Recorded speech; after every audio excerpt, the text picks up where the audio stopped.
Hi guys, how are you?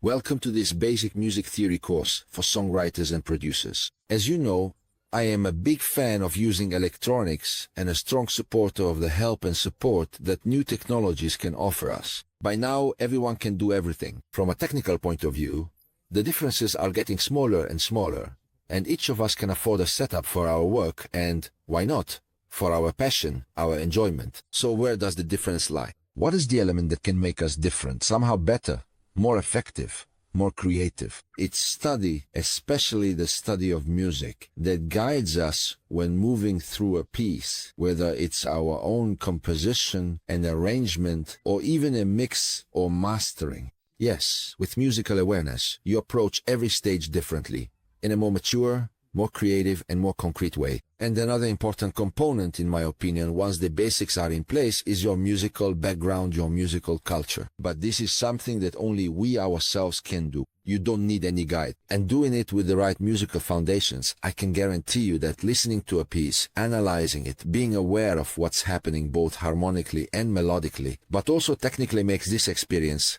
100,000 times more effective and productive, I can assure you. Well, you should know that the origin of everything, the musical Big Bang, is the major scale, that fundamental sequence of notes we've all heard about, as musicians and listeners alike know, in every possible way. Do, re, mi, fa, sol, la, si, do. See, if we look at it on the piano roll, we realize that to achieve this sound and this scale, we need various relationships between the notes. Some are separated by a semitone, which is the smallest interval between two notes, like for example from Mi to Fa. As you can see, there is no black key in between. This means that there is a semitone between Mi and Fa. Just as there is also a semitone between B and C. As you can see, there are no black keys in between. All the others, instead, are separated by a whole tone, which is an interval made up of two semitones, like for example, from Do to Re. It's all very clear if we look at it on the piano roll. You see, between Do and Re, there's a black key in the middle, so there are two semitones. The first goes from Do to the black key, which is Do sharp, and the second goes from Do sharp to Re. Two semitones make up an interval of one whole tone, and by always observing the piano roll, the relationship we find between the notes of a major scale will become very clear to us. Between the first and the second, we will find a tone. Between the second and the third, always a tone. Between the third and the fourth, a semitone. Between the fourth and the fifth, a tone. Fifth, sixth, a tone. Sixth, seventh, a tone. Seventh, octave to return to C, a semitone. So, tone, tone, semitone, tone, tone, tone, semitone. It is a sequence of relationships and intervals which, if followed, gives rise to a major scale. If we take all the notes, all the building blocks, and move them all together, shifting them, we will always have major scales, but in different keys. Let's move it up, for example, by two semitones, 1, 2. We have transposed the C major scale up by a whole tone, so we've gone from C to D major. And at this point, our building blocks will represent the D major scale. You see, clearly, we will find that in order to maintain the same relationships, the correct intervals, some notes will have accidentals.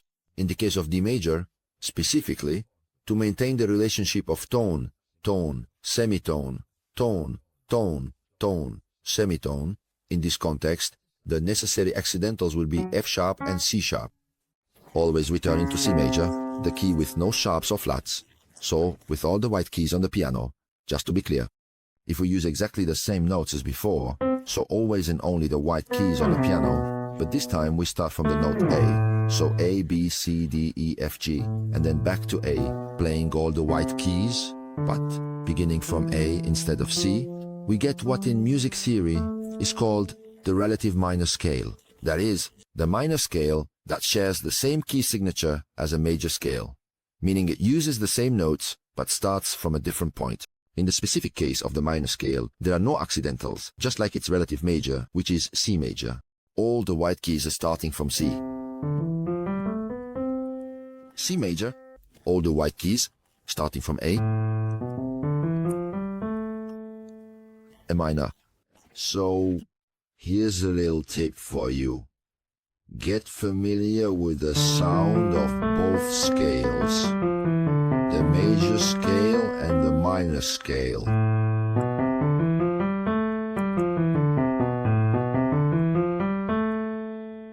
And basically, what differentiates the two scales is, as we can easily guess, that even though they use exactly the same notes, it's simply the relationship between one and the other. If you remember, the major scale goes whole step, half step, whole step, whole step, whole step, half step. In the minor scale, instead, you'll find whole step, half step, whole step, whole step, half step, whole step, whole step. And in the same way that we used with the C scale, we can find the relative minor scale for all keys. Let's do an example like before. If we take the entire C major scale and move it up by 2 semitones, that is, by a whole step, we get to D major. If we do the same with the A minor scale, which is the relative minor of C, and move it up by 2 semitones, we'll find that we have a minor scale that, in this case, uses all the same notes as D major. So, it will be its relative minor, which is the B minor scale. These are called the relative keys. Every major scale has its own relative minor, and vice versa. Basically, these are scales that share exactly the same notes, but have a different starting note, called a tonic. When you start writing or producing a track, there can be many different starting points. Some people begin with a musical idea, some with a lyric, a sound, or a groove concept. Nowadays, we have many methods and sources of inspiration for this. However, one thing is certain. With harmony, we can already establish an excellent foundation for our production. The two main harmonic components are, and remain, the chord progression and the bass. Not so much as a melodic line, but as the holder of the root notes of any chord we might play. Meanwhile, with the key, with the choice of key, we set the mood of our track. Major or minor, bright or darker, more cheerful or more reflective. And I won't get into the discussion about how different keys also have different sounds, because that's really quite complicated. What is certain is the fundamental difference between a major key and a minor key, and that is undeniable. And here I want to invite you to carefully sharpen your ear to recognize these two modes, the major and the minor note. Only when a piece is in a major key or minor key, but also when a chord is major or minor, major and minor, brighter, darker.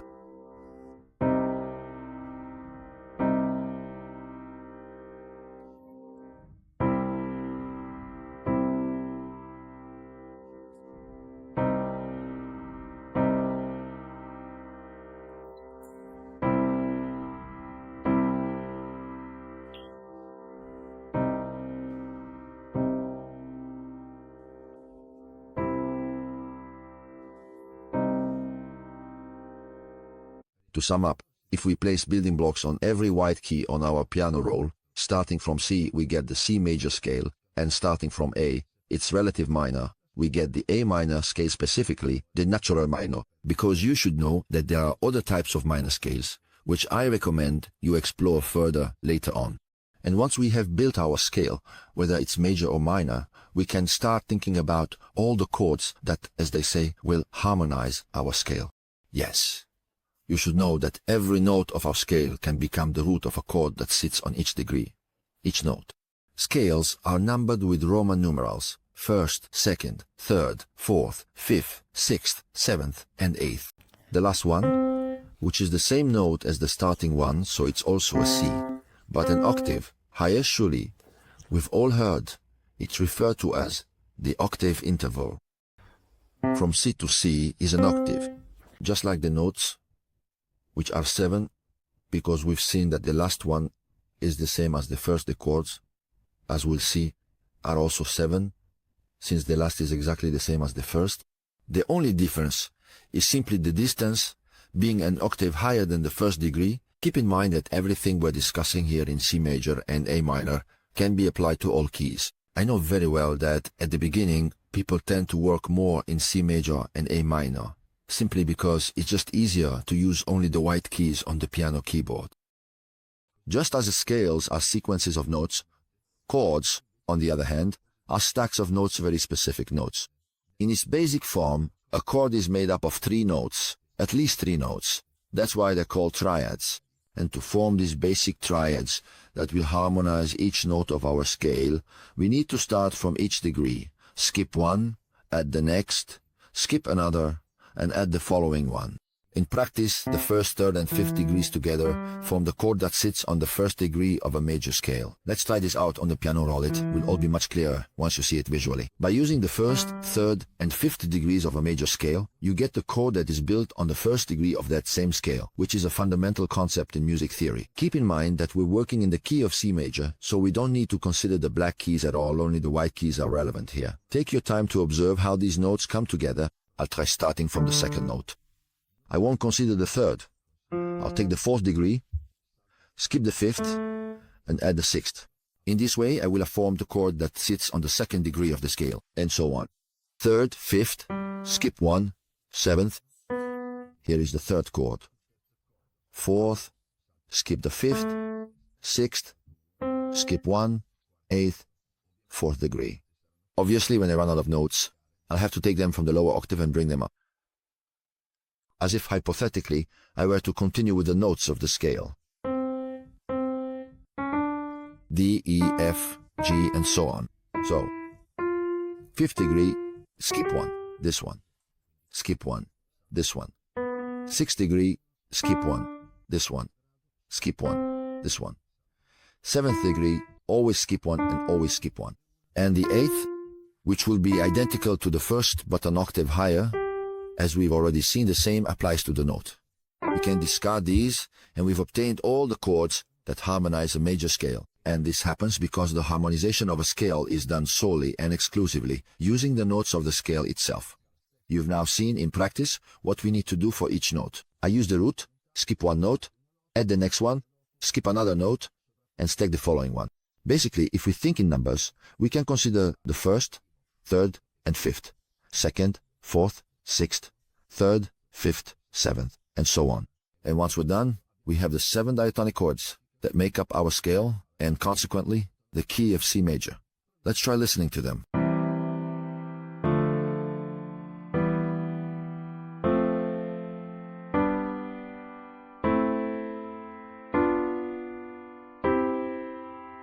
We'll notice that both major and minor chords have been formed, and there's even a diminished one, the one built on the 7th degree.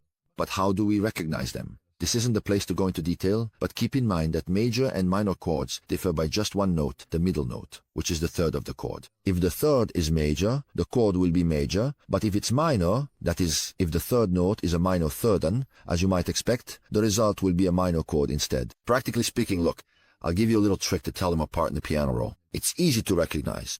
Where you see a distance of 4 semitones as the first interval, you'll have a major third, and therefore the chord will be major. On the other hand, where you see 3 semitones as the distance between the first 2 notes, you'll have a minor third, resulting in a minor chord. When the 2 closest notes are the upper ones, it will be a major chord. When the 2 closest notes are, in fact, the lower ones, it will be a minor chord, as we discussed earlier in this lesson. And as you will be able to see, the one on the 7th degree, when the distance between all 3 notes is exactly the same, will, as a result, be a diminished chord. The diminished chord, let me give you a hint, is a chord with a minor third but a diminished fifth. It differs from all other chords precisely because of the fifth interval. So let's see how the chords are arranged on a major scale. On the first degree, we will have a major chord. Please, I repeat the advice I gave you. Start listening to and distinguishing the different types of chords. At the very least, being able to tell the difference between major and minor is truly essential. It's often said that the major chord is bright, positive, happy, as we've seen, right? And the minor, on the other hand, is a bit sadder, darker. Anyway, on the second degree, we will have a minor chord. On the third, also a minor. On the fourth and fifth, 2 major chords. On the sixth, a minor chord. And on the 7th, a diminished chord. Obviously, the 8th, which is exactly the same as the first, will be a major chord, but 1 octave higher. And if you apply this concept to the minor key, don't be alarmed. What happens is that it's exactly the same as in the major key, but only the starting point changes. As I was saying, the notes are identical. It's just that instead of starting from C, you start from A. As a result, the chords will also be the same, but they will simply have different positions. Basically, everything is identical, but shifted down by a minor third. If we look at the piano roll, the chords are the same, just in different positions. On the first degree, we'll have a minor chord, just like we had on the sixth degree of the major scale. On the second degree, this time we'll have a diminished chord, just like we had on the seventh degree of the major scale. Remember? Clearly, here yes is the seventh degree, here yes is the second degree. But it is the exact same thing. On the third degree, we'll have a major chord. On the fourth, a minor chord. On the fifth, minor. Sixth and seventh, major since. In practice, the sixth and seventh degrees of a minor scale correspond to the fourth and fifth of a major scale. They're exactly the same thing. Similarly, the eighth will again be a minor chord because it's the repetition of the first one an octave higher. So, let's say that in most Western pop music, once the key has been identified, the chords that will make up the chord progression are those that come from harmonizing the scale of that same key, the ones we've just seen. Do I hear a fourth degree in C major? In 99.99% of cases, the chord will be major. Do I hear a third degree? Most likely, this chord will be minor, and so on. So, by having a harmonized scale, we potentially have all the harmonic material needed to compose a chord progression in that key. Let's obviously keep thinking in C major, since it's easier. We have all the chords necessary to create a C major progression, a model we can use. If we wanted, we could even slice up our region and separate all the chords. This way, we can manage them better. Then maybe we can arrange one per measure. And why not? We can also rename the regions, putting the name of the chord, including whether it's major or minor. And the tip I give you, especially at the beginning, is to maybe also add the degree number. It can be helpful. Alright, let's make them all one measure long. Perfect. Let's apply force legato to all of them. There we go. I'll add the names. First degree, C. Make sure you get used to the chord symbols. By now, the entire music world uses Anglo-Saxon chord symbols. Second degree, D minor. Third degree, E minor. Fourth degree, F. Fifth degree, G. Sixth degree, A minor. Seventh degree, B diminished. And we know perfectly well that the eighth is always C. At this point, it's up to us to play around with the various combinations, starting from the idea that in many cases, it's good to use the first degree as the first chord. Yes, keep in mind that it's not mandatory, but starting with the chord of the key is a good rule of thumb, even though, of course, there are plenty of songs throughout history that would prove me wrong, so don't worry. But for us, as beginners, starting from this fixed point is already a good thing, making the tonic of the key. So C, the first chord in the progression. Alright, let's put down the first chord, C, and try out different combinations. Again, I recommend that you take advantage of these various attempts to listen to the sound of the harmonic progressions, as well as the sound of the chords themselves, as I mentioned before. The most famous, or one of the most famous, first, sixth, fourth, fifth. Let's listen.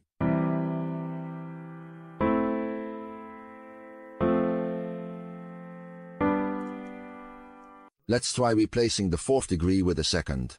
You'll see that it will in fact have another very familiar sound.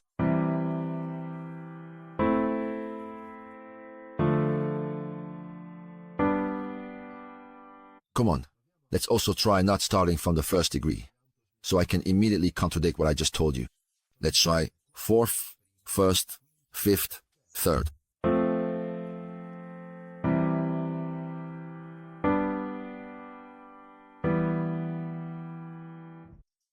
And to move on to minor keys, to the minor key, so to A minor, the same principle we've discussed so far applies. Basically, the chords are the same. Obviously, the numbering will simply change, because the first degree will become this, the second will become this, third, fourth, fifth, sixth, seventh, and eighth.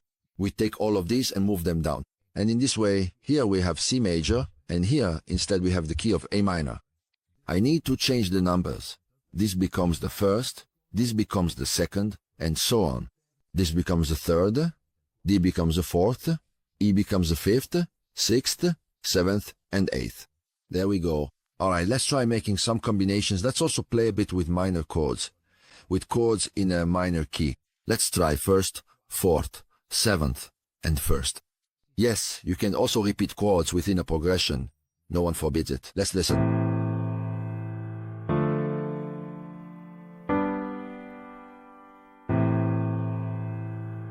This, for example, is the progression from Tuta Gold by Mahmoud. Now, let's try something else. Let's see, first, sixth, seventh, fifth.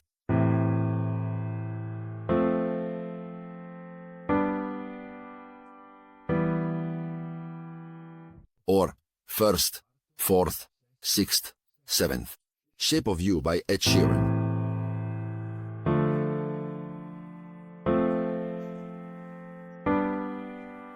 Another super popular progression. First, third, sixth, seventh.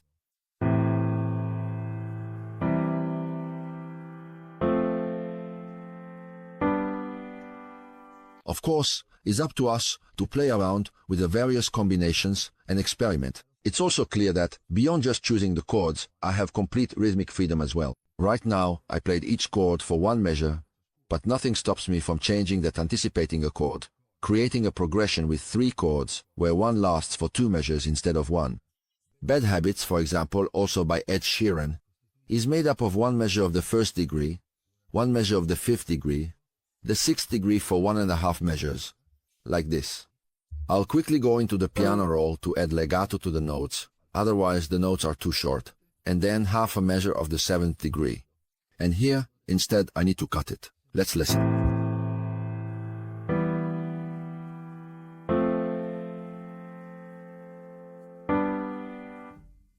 And once we are satisfied with our chord progression, we can say that we've built, at least harmonically, our first verse. But above all, we have a clear idea, and a bit more awareness, and a clear vision of what we've done. Please, make sure to apply these concepts when listening to music as well, not just when we compose, arrange, or produce. Let's learn to notice. Let's learn to recognize the chords, the harmonic progressions, their rhythmic patterns, and how they are used. I assure you that this is the best foundation and the best kind of study you can do. In most cases, chord progressions follow cycles of 8 bars. If you want, within those 8 bars, you can change certain details. Maybe from the first 4 to the second 4, even just by changing one chord, perhaps the second chord in the second set of 4, just to create some variation. Also because we have to keep in mind that everything will also be accompanied by a melody. Variations are very important to remove monotony from our pieces, especially because in many cases there are 2 verses, and the bars start to add up to 16, which is a bit long not to include even a single variation. Let's suppose, for example, that we build a verse using the 1st, 3rd, 6th, and 7th chords. In the second 4 bars, we could replace the second measure with the 7th chord, and then maybe use the 3rd and again the 7th. And you'll hear that this already creates something new.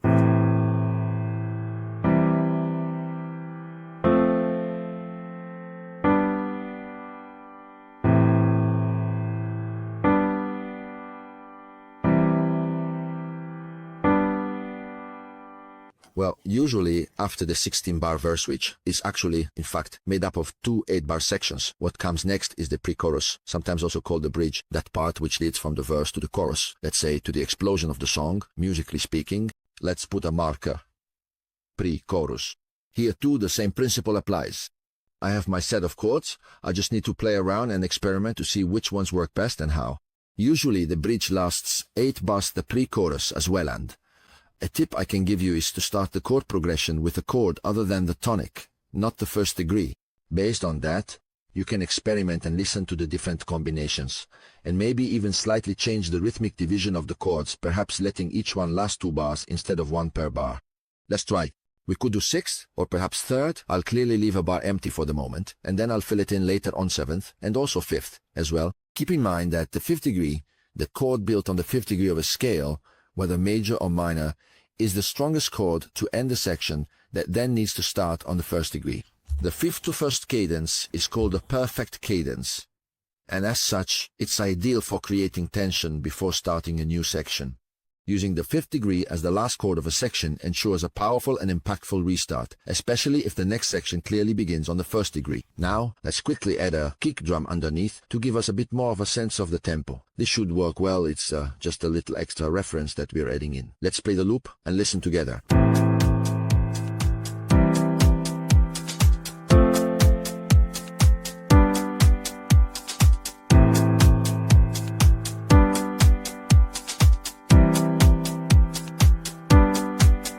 Second verse.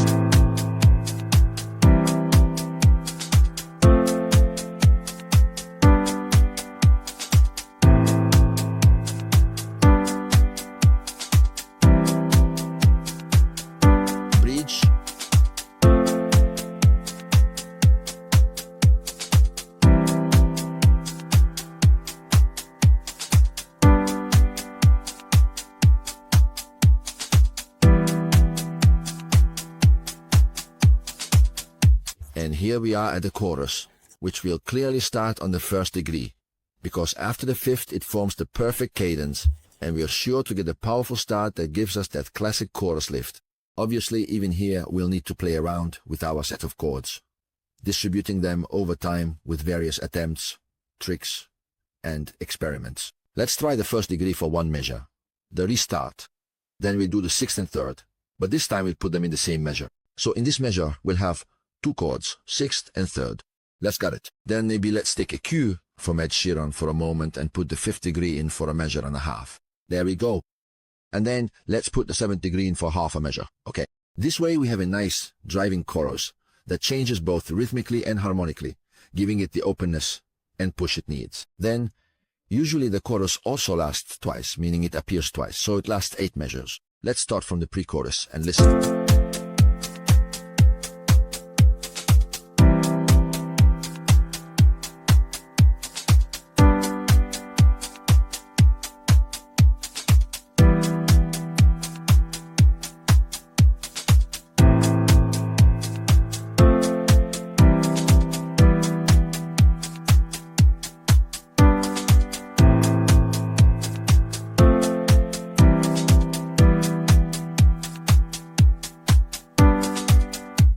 At this point, the writing of the melody should come into play, what is nowadays called the top line. This too is the result of a wealth of musical experience, instinct and imagination, even though there are certainly some rules when it comes to composing a melody, of course. However, I don't know to what extent a melody can really be defined as right or wrong. First of all, we can start from the basic concept of using the same notes as the scale of the key we are working in. And I can assure you that if you analyze various melodies, you will find many common points that show there are indeed some rules. Anyway, if you're interested, on my YouTube channel you'll find a video where I address this topic and go into it in more depth. Clearly, then there's also the whole matter of production and arrangement. In short, this is just the beginning. But the beginning is already quite a lot. Having a good piece, a solid structure, and a beautiful melody means we're already well on our way to making a great song. You'll soon realize that even if you're starting from scratch, with these methods and this knowledge, not only will you be able to seriously start writing your own songs, but you'll also have a firm grasp of the situation from a key signature perspective.